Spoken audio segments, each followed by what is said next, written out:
থাওক এতিয়া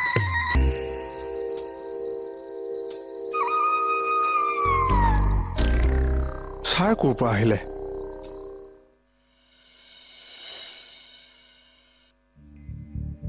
চাওক যিকোনো সময়ত বানপানীয়ে ভয়ানক ৰূপ ল'ব পাৰে গতিকে আপোনালোকে হঠাৎ আশ্ৰয় ল'বৰ বাবে কোনো এটা সুৰক্ষিত ঠাই এতিয়াই চিলেক্ট কৰি থওক আৰু স্থানীয় গাঁওবুঢ়াৰ সহযোগত ওচৰৰ আশ্ৰয় শিবিৰৰ ভাৰপ্ৰাপ্ত বিষয়াৰ লগত যোগাযোগ কৰক যাতে দুৰ্যোগৰ সময়ত আপোনালোকৰ সহায় হয় হয় কৈছা বানপানী আহিলে নেকি চা এতিয়া মাছ মাৰিবলৈ যোৱাহে কথা একদম নাযাবা বাঢ়নী পানীৰ সময়ত মাছ মাৰিবলৈ খৰি সংগ্ৰহ কৰিবলৈ বা নাও ফেৰীত উঠাটো ভয়ানক মানে পানীয়ে উটুৱাই লৈ যাব চা বহিলা বহিলা বহিলা কোনে বহিলা কোনে যা মদাহি ছাৰ বানৰ বাহনী পানীত সি টানি টানি পুতেকটোক ৰাস্তা পাৰ কৰিবলৈ বিচাৰিছিল তাক ইমান বুজাইছো সি বুজি নাপায় বোলে ইলেক্ট্ৰিক পোষ্ট পৰি থাকিব পাৰে তাৰ পৰি থাকিব পাৰে কথা নুশুনে শেষত গৈ কি হ'লগৈ পুতেকটো কি হ'ল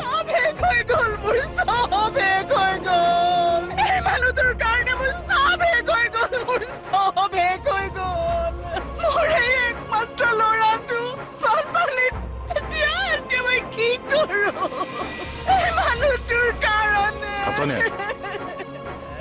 লৈ যাওক মানুহটোৰ কাৰণে মই কি কৰো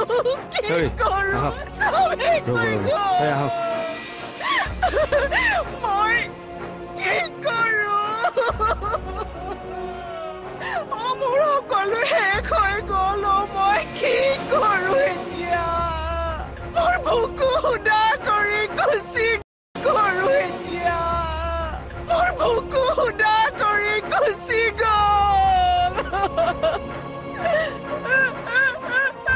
বাইদেউ ধৈৰ্য ধৰকচোন কেনেকে ধৈৰ্য ধৰো মই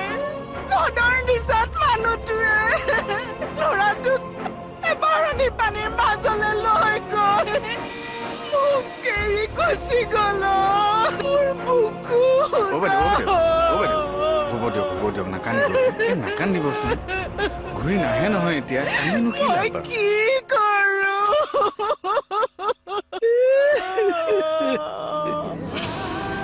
হ'ল এতিয়া শান্তি এতিয়া কান্দিলে ল'ৰাটো ঘূৰাই পাবি এতিয়া গম পালে বানপানী কিমান ভয়াৱহ আৰু তইও এনেই ঘূৰি নুফুৰিবি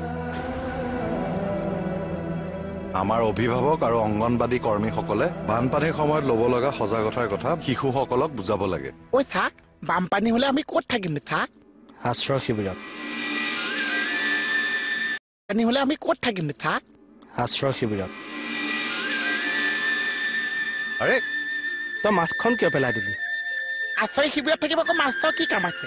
এই বুৰ্ব আশ্ৰয় শিবিৰতো মাস্ক মাৰি থাকিব লাগিব ছ'চিয়েল ডিষ্টেন্সিং মেইনটেইন কৰিব লাগিব আৰু চেনিটাইজ কৰি থাকিব লাগিব মানে কৰোণাত চবতে আছে চাক এইটো লওক এইটো কিয় দিছ বানপানীৰ সময়ত যেন ইণ্টপেন কাগজ ভৰাবলৈ এইটো নালাগিব বাহ এইটো বুজি পাই গলি মুঠতে বানপানীৰ কাৰণে আমি সোনকালে ৰেডি হ'ব লাগিব বানপানীৰ আগতীয়া সতৰ্কীকৰণৰ ব্যৱস্থা আছে জানেনে আপুনি জানিবলৈ কিটো আছে চাক বতৰ গুমা মানে বৰষুণ মানে বানপানী নহয় বানপানীৰ আগজাননীসমূহ অসম ৰাজ্যিক দুৰ্যোগ ব্যৱস্থাপনা প্ৰাধিকৰণৰ পৰা গাঁওবুঢ়াই নিয়মিতভাৱে লাভ কৰে যাতে তেওঁ স্থানীয় ৰাইজক অৱগত কৰিব পাৰে তেতিয়াহ'লে ছাৰ আমি তেখেতৰ লগত আগতীয়াকৈ যোগাযোগ কৰিব লাগিব নহয়নো কি